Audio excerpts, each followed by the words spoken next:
ሰላምን ጥዕናን ንኩልኩም ተኸታተልተይ ይኹን እንዳበልኩ ናብ ናይ ልምዓንቲ መደበይ ከኣቱ ኣብ ናይ ልምዓንቲ መደበይ ከምቲ ልሙድ ንዓኹም ንተኸታተልተይ የምህር እዩ ኢለ ዝሓሰብክዎ መደብ ሒዘልኩም መፅእ ኣለኹ።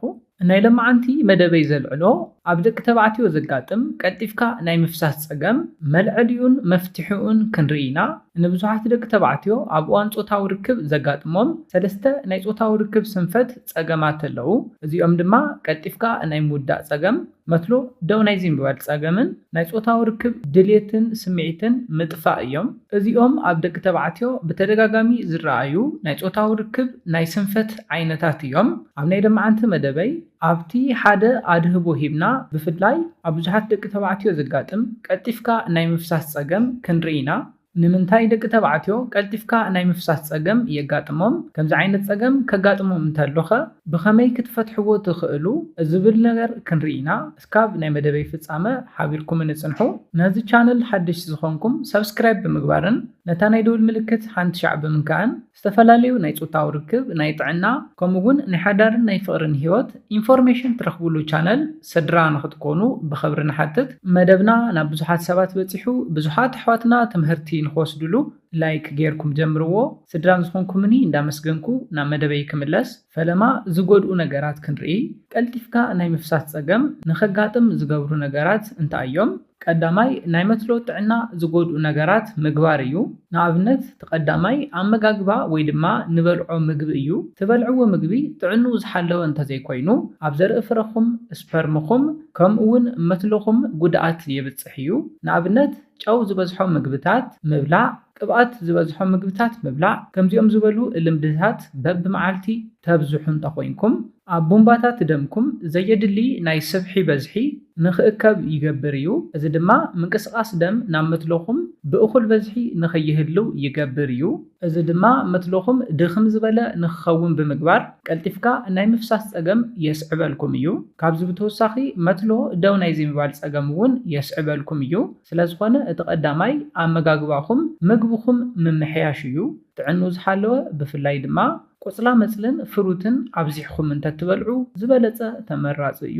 ኣብ መበል ካልኣይ ንሪኦ ድማ ኤክሰርሳይዝ ዘይምስራሕ እዩ።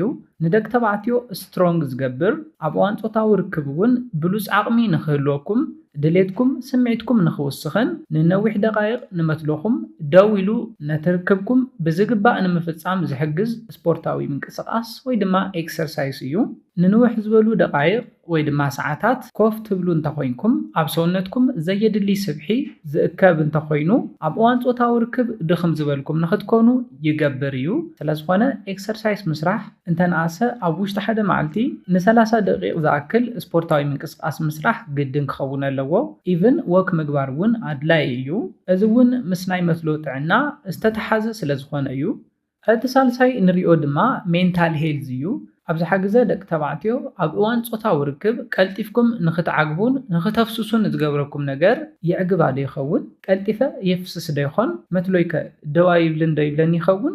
እዝብሉ ኣብ ኣእምሮኹም ናብ ፆታዊ ርክብ ክትኣትዉ እንተለኹም ተሓስብዎም ነገራት እዮም። እዚኦም እውን ኣብ እዋን ፆታዊ ርክብ ድኽም ዝበልኩም ንኽትኮኑ ይገብርኹም እዮም። ነዚ እውን ክትፈልጡ ኣለኩም። ናብ ፆታዊ ርክብ ክትኣትዉ እንተለኹም ዓርሰ እምነት ወይ ድማ ኮንፊደንስ ክህልወኩም ኣለዎ።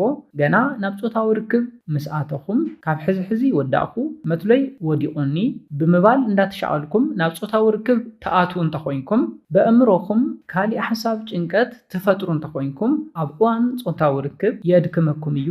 ስለዝኾነ እዚ እውን ካብቶም ካልኦት ናይ ፆታዊ ርክብ ድኽመት ዝፈጥሩ ምኽንያታት ሓደ እዩ። እቲ ካሊእ ድማ ካብ ዓቐን ላዕሊ ኣልኮል ትሰትዩ እንተኮይንኩም ከምዚ ዓይነት ፀገም ክትቃልዑ ይገብረኩም እዩ። ብፍላይ ሕይል ዝበለ ናይ ኣልኮል መስተ መዓልታዊ ትሰትዩ እንተኮይንኩም እዚ እውን ምስ ኣእምሮን ናይ መትሎ ጥዕናን ዝተተሓዘ ስለዝኾነ መትሎኹም ካብ ኣእምሮኹም ወፃኢ ብምግባር የድክመኩም እዩ። ከም ዝፍለጥ ፆታዊ ርክብ ናይ ኣእምሮ ስራሕ እዩ። ንመትሎኹም ዝእዝዞ ኣእምሮኹም እዩ። ኣብ ኣእምሮኹም ዝፍጠር ጥዕንኡ ዝሓለወ ኣተሓሳስባ እዩ።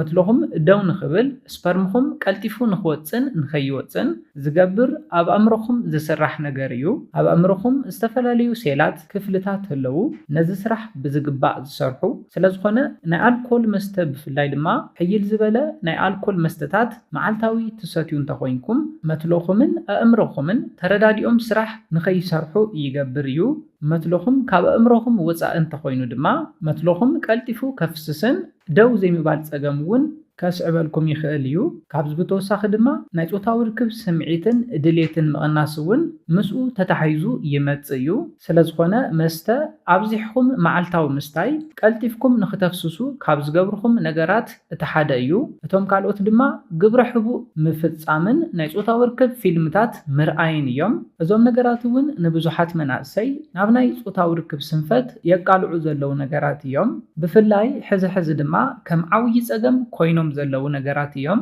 ኩልሻዕ ናይ ጾታዊ ርክብ ፊልምታት ዝሪኡ ሰባት ግብረ ሕቡእ ይፍጽሙ እዮም እዞም ክልተ ነገራት ዝተተሓዙ ነገራት እዮም እዚኦም ድማ ንመትሎ ብስነኣእምሮውን ብኣካልን ዝጎድኡ ስለዝኾኑ ናይ ጾታዊ ርክብ ፊልምታት ምርኣይ ግብረ ሕቡእ ምፍጻም ናብ ቀልጢፍካ ምውዳእ ዘቃልዑ ምኽንያታት እዮም ስለዝኾነ ካብኣቶም እውን ክትርሕቁ ኣለኩም ኣብ መወዳእታ ንሪኦ ናብ ቀልጢፍካ ምፍሳስ ዘቃልዕ ምኽንያት ድማ ብጣዕሚ ሴንሲቲቭ ምዃን እዩ ከም ዝፍለጥ ናይ መትሎ ታሕተዋይ ክፋል ብጣዕሚ ሴንሲቲቭ እዩ እዚ ድማ ምስ ብልዕቲ ብተደጋጋሚ ክፋሓፋሕ እንተሎ ቀልጢፍካ ንኽተፍስስ ይገብረካ እዩ ኣብዚ ክትፈልጥዎ ዘለኩም ነገር እንታይ እዩ ትጥቀምዎ ናይ ጾታዊ ርክብ ናይ ፖዚሽን ዓይነት ምፍላጥን ፈሊኹም ምጥቃምን እዩ ነቲ ታሕተዋይ ክፋል መትሎኹም ደጋጊሙ ዝነክእ ደጋጊሙ ዝሓሳሲ ናይ ጾታዊ ርክብ ናይ ፖዚሽን ዓይነት ትጥቀሙ እንተኮይንኩም ቀልጢፍኩም ንኽተፍስሱ ይገብረኩም እዩ ስለዝኾነ